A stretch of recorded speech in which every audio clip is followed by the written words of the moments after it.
नमस्कार, NTV India news में आपका स्वागत है। मैं हूं साक्षी। पेश है आज की प्रमुख हलचल। पूरे मध्य प्रदेश के 7 सीधी विधानसभा में मतदान के लिए एक सप्ताह का समय शेष रह गया है। ऐसे में राजनीतिक दलों के आरोप प्रत्यारोप तेज हो गए हैं। 10 नवंबर को सीधी विधानसभा से निर्दलीय चुनाव लड़ रहे भाजपा के बागी विधायक पंडित केदारनाथ शुक्ला ने मीडिया को सनसनीखेज बयान देते हुए सीधी से भाजपा प्रत्याशी श्रीमती रीति पाठक के ऊपर पेशाब कांड का षड्यंत्र रचने का गंभीर आरोप लगा दिया, जिससे राजनीति गर्मा गई है। मीडिया को दिए गए बयान में पंडित केदारनाथ शुक्ला ने कहा कि पेशाब कांड को अंजाम देने के लिए उन्होंने कई लोगों को विधायक बनाने का भी लालच दिया। पंडित केदारनाथ शुक्ला द्वारा मीडिया को पेशाब कांड दिए गए सनसनीखेज बयान पर NTV इंडिया न्यूज की यह विशेष रिपोर्ट देखिए। सीधी विधानसभा में हो रहे चुनाव में सबसे बड़ा धमाका दीपावली से पहले पंडित केदारनाथ शुक्ला ने किया है। आज उन्होंने मीडिया को एक बयान देकर आरोप लगाया कि सीधी पेशाब कांड की मुख्य मास्टरमाइंड श्रीमती रीति पाठक हैं। विधायक पंडित केदारनाथ शुक्ला ने आगे कहा कि उन्होंने इस जिले के कई लोगों को विधायक बनाने का लालच दिया। वह पूरा मामला रीति पाठक द्वारा कूटरचित था। दिल्ली में रहने का फायदा उठा करके दिल्ली के लोगों से संपर्क करके सीधी में लोगों को विधानसभा का टिकट का लालच दे करके लोगों को लगाया कि हम आपको विधानसभा का टिकट दिलाएंगे। लोगों ने विधानसभा के टिकट में सारे मामले को बिगाड़ा और सारे मामले को बिगाड़ करके कहीं का ईंट कहीं का रोड़ा, भानुमती ने कुनबा जोड़ा और ये सब जोड़ करके इन्होंने अपने दिल्ली संपर्कों का उपयोग करके उसको दुष्प्रचारित किया, जिस मामले में सच्चाई अपने आप लोगों के सामने आ गई है। कोई भी आदमी उस बात का विश्वास मानने को तैयार नहीं है और ना ही उसका कोई साइड इफेक्ट है। लेकिन उस समय पूरे राष्ट्रीय मीडिया को और इंटरनेशनल मीडिया को उन्होंने एक मसाला उपलब्ध कराया और पूरे देश में एक धुंध छा गया। इसके पीछे सारा षड्यंत्र श्रीमती रीति पाठक का ही था। सीधी पेशाब कांड का पूरा उसमें आप एक एक पात्र को देख लीजिए, सब उस समय उनके कनेक्शन में थे। इसीलिए गुस्सा होकर के तत्काल डॉक्टर राजेश ने पहले रिजाइन किया था। लेकिन ये सारी बातें हैं जो आम जनता के सामने है, सब जनता जान चुकी। पंडित केदारनाथ शुक्ला ने मीडिया को सनसनीखेज बयान देते हुए कहा कि सांसद श्रीमती रीति पाठक ने पेशाब कांड को लेकर अपने दिल्ली के संपर्कों को गुमराह किया और उन्होंने मेरा टिकट कटवाया। लेकिन इससे रीति पाठक जी को क्या फायदा होने वाला था? वो जो कूटे रचना कर रही थी कि मेरे विरुद्ध दिल्ली के लोगों को सारी बातें स्पष्ट मालूम नहीं होती, वो जो बता रही थी वही मालूम हो रहा था और उन्होंने ये झूठ का प्रचार करके मेरा टिकट काटा। ये उनको फायदा हुआ और क्या। शीर्ष नेताओं को गुमराह किया, आप ये कहना चाहते हैं? सिर्फ क्या कुछ सबूत हमें लगे हैं जिसके आधार सारे सबूत अपने आप चिल्ला चिल्ला करके कह रहे हैं। यार आप दिल्ली आप सीधी का कांड है, कांड था ही नहीं, वो तो एक साधारण दुर्घटना थी। लेकिन सीधी की बात है और दिल्ली से पब्लिश हो रही है और दिल्ली से इनके सूत्रों से पब्लिश हो रही है, तो उसका क्या अर्थ है? आज ये चीज जब आपके सामने खुलकर आ गई है तो आप इसको कैसे, आपको चूंकि इसमें हम इस बात को लेकर के बहुत उसमें नहीं है। ये तो राष्ट्रीय पत्रकारों ने जिनको कुछ मालूम था उन लोगों ने उसको उछाला और हमसे पूछा तो हमने कहा आपके सामने प्रमाण है, आप लिख सकते हैं, हमको कोई आपत्ति नहीं। और राष्ट्रीय मीडिया ने उठा झाला इसको। मानवीयता को शर्मिंदा कर देने वाले सीधी पेशाब कांड से देश ही नहीं विदेशों में भी सीधी को शर्मसार होना पड़ा। चुनावी समय में पंडित केदारनाथ शुक्ला के इस आरोप के बाद पेशाब कांड फिर से सुर्खियों में आ गया। हालांकि पेशाब कांड का मामला न्यायालय में है। कौन दोषी है, कौन बेगुनाह है, इसका फैसला न्यायालय करेगा। लेकिन राजनीति के इस दौर में आरोप प्रत्यारोप जारी है। आरोप प्रत्यारोप का यह दौर क्या चुनावों में अपना असर दिखाएगा या तो आने वाले 3 दिसंबर की तारीख ही बताएगी। NTV इंडिया न्यूज के लिए धर्मेंद्र की रिपोर्ट। पूर्व नेता प्रतिपक्ष एवं चुरहट से कांग्रेस प्रत्याशी अजय सिंह राहुल ने प्रदेश के मुख्य निर्वाचन पदाधिकारी को पत्र लिखकर चुरहट क्षेत्र के बिगड़े पड़े ट्रांसफार्मर को हफ्ते के अंदर तत्काल बदलने का अनुरोध किया है। अजय सिंह ने अपने पत्र में जानकारी देते हुए कहा है कि चुरहट विधानसभा क्षेत्र के अंतर्गत सैकड़ों ऐसे गांव हैं जहां कई महीनों से ट्रांसफार्मर बिगड़े पड़े हैं, जिसके कारण गांव अंधेरे में डूबे हुए हैं। विद्युत विभाग के जिम्मेदार अधिकारियों को ग्रामीणों द्वारा बार बार अवगत कराने के बावजूद ट्रांसफार्मर नहीं बदले गए हैं। वर्तमान समय में किसानों को पलेवा के लिए पानी की सख्त आवश्यकता है। अगर एक हफ्ते के अंदर ट्रांसफार्मर नहीं बदले गए तो किसानों को बहुत बड़ा नुकसान हो जाएगा। उन्होंने उम्मीद जाहिर करते हुए कहा है कि विधानसभा क्षेत्र के अंतर्गत जहां जहां ट्रांसफार्मर बिगड़े हुए हैं उन ट्रांसफार्मर को एक हफ्ते के अंदर बदलने के प्रयास किए जाएंगे, जिससे किसान अपने खेतों को पानी दे सके और दिवाली के समय अपने घरों को रोशन कर सके। सीधी विधानसभा में बढ़ रही चुनावी सरगर्मी के बीच एनटीवी इंडिया न्यूज ने बीजेपी के बागी विधायक और सीधी विधानसभा से निर्दलीय प्रत्याशी पंडित केदारनाथ शुक्ला से सीधी विधानसभा के कई चुनाव मुद्दों पर खुलकर बातचीत की। पंडित केदारनाथ शुक्ला से की गई बातचीत पर एनटीवी इंडिया न्यूज की रिपोर्ट देखिए।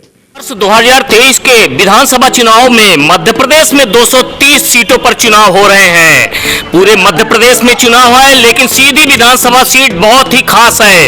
इस सीट पर पूरे प्रदेश की नजरें लगी हुई हैं। इस सीधी विधानसभा की सीट पर प्रधानमंत्री नरेंद्र मोदी को आकर अपनी पार्टी के लिए वोट मांगना पड़ा है। सीधी विधानसभा सीट के इतने हाई प्रोफाइल हो जाने के कुछ कारण हैं। टिकट कट जाने की वजह से जेपी के विधायक पंडित केदारनाथ शुक्ला बागी होकर अपनी पार्टी के खिलाफ यहां मैदान में उतर गए हैं। वहीं 2 बार की सांसद श्रीमती रीति पाठक को विधानसभा सीधी का उम्मीदवार बना दिया गया है। इन सब उथल पुथल के बीच कांग्रेस पार्टी ने भी सीधी विधानसभा की जनता को चौंका दिया। सीधी विधानसभा से 2 बार पराजित हो चुके कांग्रेस ब्राह्मण उम्मीदवारों को किनारे करते हुए कांग्रेस पार्टी ने इस बार राजपूत समाज के ज्ञान सिंह चौहान को टिकट दे दिया और नई जंग छेड़ दी है। सीधी विधानसभा में टिकट कटने के बाद बीजेपी विधायक पंडित केदारनाथ शुक्ला ने खुला चैलेंज दिया था कि वो बीजेपी की उम्मीदवार को मध्य प्रदेश में सबसे ज्यादा वोटों से पराजित करेंगे और उनका यह दावा आज भी कायम है। एनटीवी इंडिया न्यूज से एक खास बातचीत में उन्होंने दावा किया कि बीजेपी प्रत्याशी की यहां जमानत जब्त होगी। इसके साथ ही उन्होंने कांग्रेस छोड़कर बीजेपी में जा रहे व्यापारियों पर कहा कि हम एक बहुत बड़ा खुलासा करेंगे।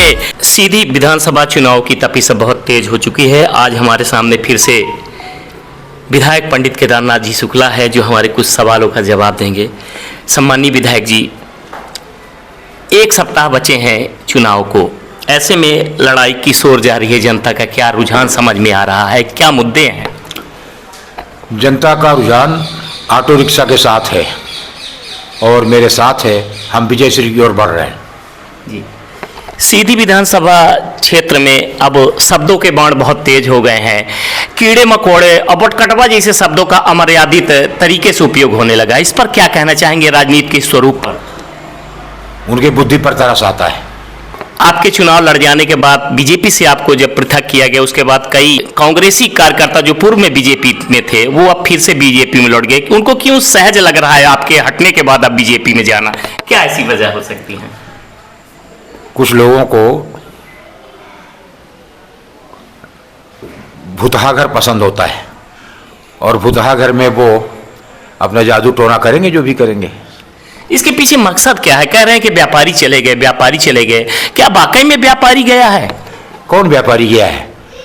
जो व्यापारी गया है वो व्यापारी नहीं है, वो सौदेबाज है और उसने सौदेबाजी की है। यहाँ 1-2 व्यापारी ऐसे हैं जो अपने व्यक्तिगत स्वार्थों के लिए सौदेबाजी करते हैं और अभी यहाँ तो इतनी बड़ी सौदेबाजी हुई है। आज थोड़ा मैं जल्दी में हूँ, नहीं आपके सामने उसको एक्सप्लेन करते। और व्यापारियों के हितों के साथ समझौता करके उन्होंने काम किया है, उसको हम किसी न किसी दिन सभा में एक्सपोज करेंगे। जी जी जी। जो मतदान की स्थिति नजदीक आ रही है, बट बाजार में इस बात को लेकर काफी रूमर है कि बाजार काफी बटा हुआ है। कुछ वोटर आपकी तरफ है, कहते हैं कुछ कांग्रेस की तरफ है और कुछ बीजेपी की तरफ है। इस पे आप क्या कहना चाहेंगे? बाजार किस तरफ है? बाजार का मतदाता क्या सोच रहा है? कुछ भ्रमित स्थिति में है? बाजार का मतदाता बिल्कुल भ्रमित स्थिति में नहीं है। बस 70% से ऊपर मेरे साथ है, 30% बटा है तो कोई दिक्कत नहीं। लड़ाई अब भी जो बहुत नजदीक हो गई है, लड़ाई किसके बीच हो रही है? आपके बीच है कांग्रेस और आपके बीच है कि बीजेपी आपके बीच में है कि आम आदमी पार्टी के बीच में है? किस तरह से लड़ाई चल रही है? लड़ाई है ही नहीं, जो थोड़ा बहुत कांग्रेस के साथ है और बीजेपी के अधिकृत उम्मीदवार की जमानत जब्त हो रही है। एक बात मैं आपसे और कहना चाहूंगा, आप अपनी सभाओं में एक बात बहुत जोर देके कहते हैं कि मैं यही पैदा हुआ हूं, सीधे में पैदा हुआ पहला एक मात्र व्यक्ति हूं जो विधायक बना सीधी विधानसभा से, बाकी सब बाहरी है। ये किस आधार पे कहते हैं आप? क्या क्या है इसके पीछे? क्या पीछे मैं बताता हूं। सीधी विधानसभा क्षेत्र से 3 चुनाव तिवारी जीते, चंद्र प्रताप तिवारी, वो चौहट क्षेत्र के थे। चौथा चुनाव केशव प्रसाद सिंह जी थे, रीवा जिले के थे। पांचवा चुनाव अर्जुन सिंह जी थे, वो जोरहट क्षेत्र के थे। और छठवें चुनाव से लेकर लगातार इंद्रजीत कुमार जी थे, वो सियावल के हैं। सीधी का पैदा हुआ आदमी पहला हूं जिसको मैं विधायक। इस संदेश क्या देना चाहते हैं? इसके पीछे संदेश क्या है? देखिए, बाहरी नहीं चलेगा, ठीक है, बाहरी नहीं चलेगा। बहुत बहुत धन्यवाद विधायक जी, हमारी आपसे अभी बात होती रहेगी और भी मुद्दे होंगे। आपने कहा है कि हम और भी खुलासे करेंगे, हम निश्चित तौर पे खुलासों का इंतजार करेंगे। बहुत बहुत धन्यवाद।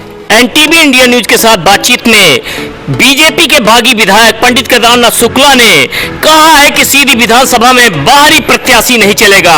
इसके साथ ही उन्होंने कहा है कि हम व्यापारियों पर जल्द ही बड़ा खुलासा करेंगे।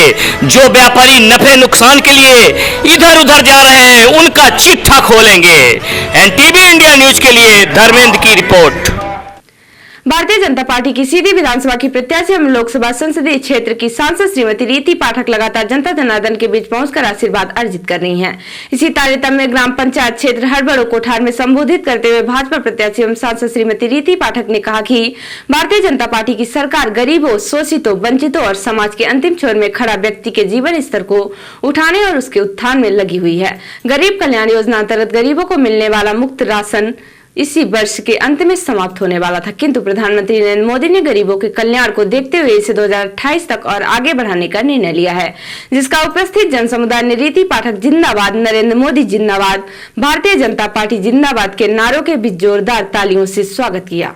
भाजपा प्रत्याशी एवं सांसद श्रीमती रीति पाठक ने उन व्यक्तियों पर कटाक्ष करते हुए कहा कि कुछ लोग बड़े गर्व के साथ बताते हैं कि यह रोड, किसान सम्मान निधि, लाडली बहना, लाडली लक्ष्मी और अनेकानेक योजनाएं उन्होंने दी है, किंतु जनता सब जानती है कि यह सारी योजनाएं इसलिए आई है क्योंकि भाजपा की सरकार और भाजपा के नुमाइंदे थे।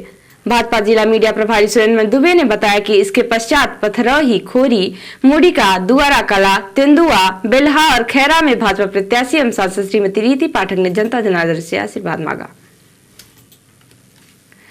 मध्य प्रदेश में कांग्रेस का प्रचार तेजी से चल रहा है। प्रदेश में कांग्रेस की सरकार बनाने की सभी कोशिशें की जा रही हैं। सीधी विधानसभा से कांग्रेस जीतती है तो सीधी विधानसभा का चौमुखी विकास होगा। कांग्रेस की सरकार बनते ही गोधन पशु योजना के तहत किसानों से 2 रुपए किलो गोबर की खरीदी की जाएगी, जिससे किसानों की आय बढ़ेगी। पंचायत स्तर पर गौशालाओं का निर्माण किया जाएगा, जिससे आवारा पशु की समस्या से निजात मिलेगी और गोवंश की रक्षा भी हो सकेगी। कांग्रेस प्रत्याशी ज्ञान सिंह ने अपनी पार्टी का घोषणा पत्र की जानकारी देते हुए आगे कहा कि कांग्रेस ने अपने वचन पत्र में स्पष्ट कहा है कि स्कूल जाने वाले हर बच्चे को 1500 रुपए हर माह छात्रवृत्ति के रूप में मिलेंगे, जिससे हर बच्चे को पढ़ाई में सुविधा मिलेगी और उनके माँ बाप के ऊपर बोझ नहीं पड़ेगा। खाद्यान्न सुरक्षा योजना के तहत हर परिवार को 35 किलो अनाज मुहैया कराया जाएगा। आवास योजना की राशि 2.5 लाख रुपए की जाएगी। बालिकाओं के विवाह के लिए 1 लाख की सहायता राशि दी जाएगी। उक्त बातें कांग्रेस प्रत्याशी ज्ञान सिंह ने पड़रिया, जनकपुर, कुछवाही, मझरेठी कोठार, सैरपुर, शिवपुरवा, मंडवा, चिलिया, तेंदुआ में जनसंपर्क के दौरान जनता से कही। कार्तिक माह की कृष्ण पक्ष की त्रयोदशी तिथि के दिन समुद्र मंथन के समय भगवान धनवंतरी अमृत कलश लेकर प्रकट हुए थे, इसीलिए इस तिथि को धनतेरस या धन त्रयोदशी के नाम से जाना जाता है। इस दिन भगवान धनवंतरी के साथ साथ धन के देवता कुबेर और माँ लक्ष्मी की भी पूजा की जाती है। दिवाली से पहले पड़ने वाली धनतेरस को कुछ चीजों को खरीदना बहुत ही शुभ माना जाता है, जिसमें सोना, चांदी, बर्तन आदि शामिल हैं। सीधी शहर में धनतेरस पर बाजार में काफी रौनक दिखाई दी, लेकिन खरीदारी काफी कम हुई। बाजार में सबसे ज्यादा भीड़ बर्तन की दुकानों में दिखाई पड़ी, वहीं सोने, चांदी और इलेक्ट्रॉनिक की दुकानों में सामान्य कारोबार हुआ।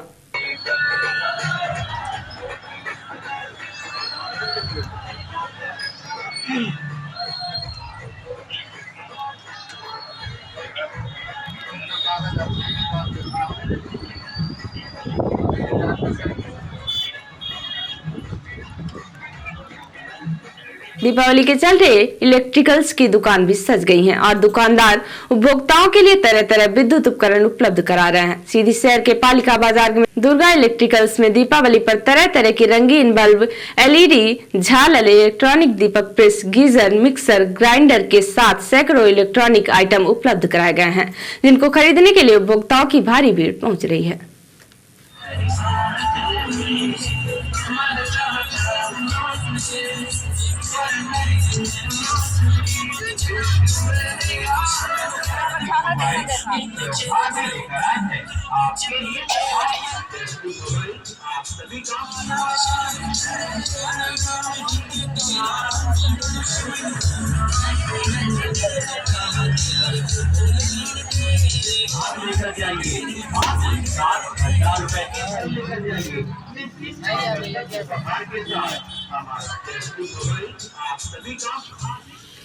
और अब पेश है प्रादेशिक हलचल। राहुल बोले तोमर के बेटे पर मोदी ईडी की कार्यवाही क्यों नहीं करते। बड़वानी में कहा MP को 53 अफसर चलाते हैं, इनमें एक ही OBC है।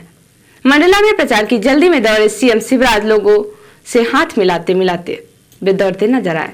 मध्य प्रदेश में बीजेपी के 18 साल की सरकार में 253 घोटाले, कांग्रेस का आरोप। और कांग्रेस के राष्ट्रीय अध्यक्ष खड़गे बोले तोमर के बेटे का वीडियो मनी लॉन्ड्रिंग का, तोमर को बर्खास्त करे PM। और अब पेश राष्ट्रीय हलचल। प्रमोद कृष्णम बोले अगर पार्टी नरेंद्र मोदी को टक्कर देना चाहती है तो प्रियंका को PM फेस बनाए। पंजाब गवर्नर से सुप्रीम कोर्ट बोला आप आग से खेल रहे, लोकतंत्र मुख्यमंत्री राज्यपाल के हाथों से चलता है। भारत बोला कनाडा मामले में हमारा रुख साफ, अमेरिका हमारी चिंताएं समझता है। US ने कहा चीन से जुड़े खतरे पर हुई चर्चा। और तेलंगाना CM की संपत्ति 59 करोड़, गाड़ी एक भी नहीं, 25 करोड़ की देनदारी। तो ये थी आज की प्रमुख हलचल। नमस्कार।